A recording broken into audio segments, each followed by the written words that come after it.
Welcome to this Vivado Quick Take. In this video, we'll be talking about RTL synthesis projects using both system Verilog and Verilog files and explain how Vivado manages such projects and how you can modify the default behavior. A compilation unit is a set of files that the HDL compiler will process together. It allows Vivado to compile each group of files with potentially a different flavor of the compiler. Some declarations will only be valid under the scope of the compilation unit, and compiler directives will not cross compilation units.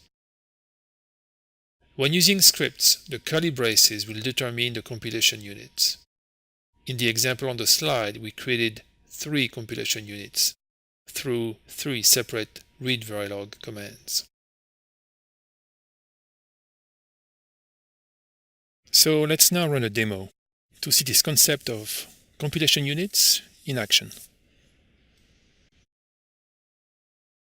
In this project, I have several Verilog and system Verilog files.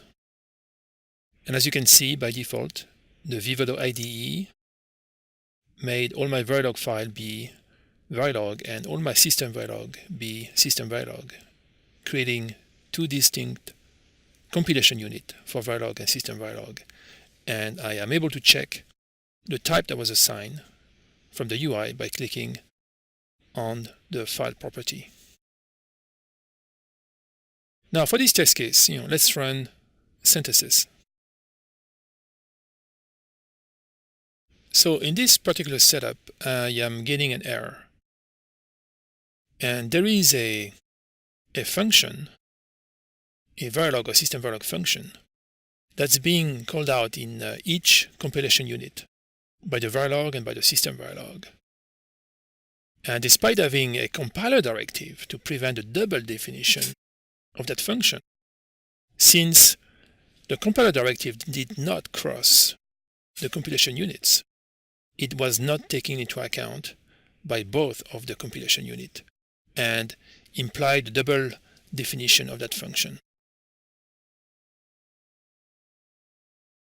So to fix this, I'll have to change the file type for the Verilog file in my project so that they do become system Verilog and they do get included into the system Verilog compile unit, making just one compilation unit for the project. So if we rerun synthesis on this project, we'll see that this time we are successful and synthesis will be getting through.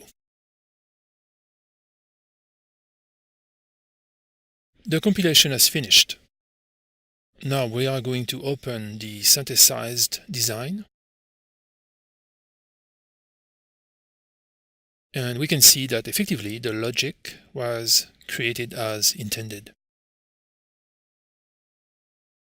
You can also change the file type property of a file by using tickle. The key commands here are get property, set property, along with the get_files command that will allow you to query and assign file property for a file.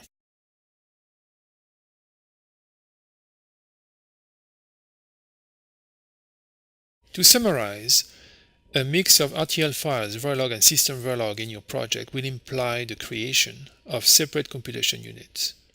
Through the GUI or tickle, you can merge these units. Scripting gives you full flexibility. Be mindful that these categorizations into units do have an impact to the scoping of your design macros. Thank you for your time watching this quick take about Vivado and compilation units.